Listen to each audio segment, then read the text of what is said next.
Hi friends, എല്ലാവർക്കും എൻ്റെ വീട്ടിലേക്ക് സ്വാഗതം. ഇതെന്താണെന്ന് മനസ്സിലായോ? ഇന്ന് രാവിലെ ഞാൻ പുറത്തേക്ക് പോകാനുള്ള വഴിയിൽ കൂടെ നടക്കുമ്പോൾ ഞങ്ങളുടെ വീടിൻ്റെ ഫ്രണ്ടിലായിട്ടൊരു പുളിമരമുണ്ട്. ആ പുളിമരത്തിൻ്റെ ചുവട്ടിൽ പുളിമരത്തിൻ്റെ പൂക്കളുണ്ട്, ഇലകൾ വീണ് കിടക്കുന്നു. എങ്ങനെ പറയാം, മഴ ചാറിയിട്ടുമുണ്ട്. ഞാൻ ഒരുപാട് തന്നെ സൂക്ഷിച്ച് നോക്കിയപ്പോൾ വെള്ള പഞ്ഞിക്കെട്ട് പോലെ, അതിൽ അപ്പൂപ്പൻ താടി പോലെ താഴെ കുറേ സംഭവങ്ങൾ ഇങ്ങനെ കിടക്കുന്നു. എനിക്ക് അതിശയമായി. ഞാൻ പെട്ടെന്ന് ക്യാമറ എടുത്ത് ഓണാക്കി ഈ വീഡിയോ ഇങ്ങനെ എടുത്തുകൊണ്ടിരുന്നപ്പോഴും എനിക്കൊരു സംശയം, ഇതെന്താണ് എന്നുള്ളത് വാസ്തവമായിട്ടില്ല.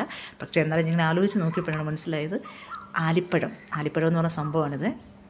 അപ്പോൾ പറഞ്ഞു കേട്ടിട്ടേ ഉള്ളൂ നമ്മൾ ആലിപ്പഴമെന്ന്. കണ്ടോ, കിടക്കുന്നുണ്ട്. ഇതെല്ലാം ആലിപ്പഴമാണേ. ആലിപ്പഴം അങ്ങനെ ചുരുക്കം പേരാണ് കണ്ടിട്ടുള്ളത്, ചുരുക്കം സമയങ്ങളേ ഇതുണ്ടാകാറുള്ളൂ.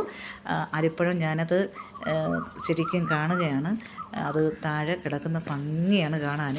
പക്ഷെ ഞാനത് കുനിഞ്ഞിരുന്ന് ക്യാമറ ഓണാക്കി എടുത്തതിന് ശേഷം ഞാൻ എൻ്റെ കൈ കൊണ്ട് അതിങ്ങനെ എടുത്ത്, ആ പഞ്ഞിക്കെട്ട് കൈ കൊണ്ട് ഇതാ കണ്ടില്ലേ, അപ്പം ഇങ്ങനെ എടുത്ത് നോക്കിയപ്പോൾ പെട്ടെന്നത് കയ്യിലിങ്ങനെ അങ്ങനെ അലിഞ്ഞില്ലാണ്ടായി.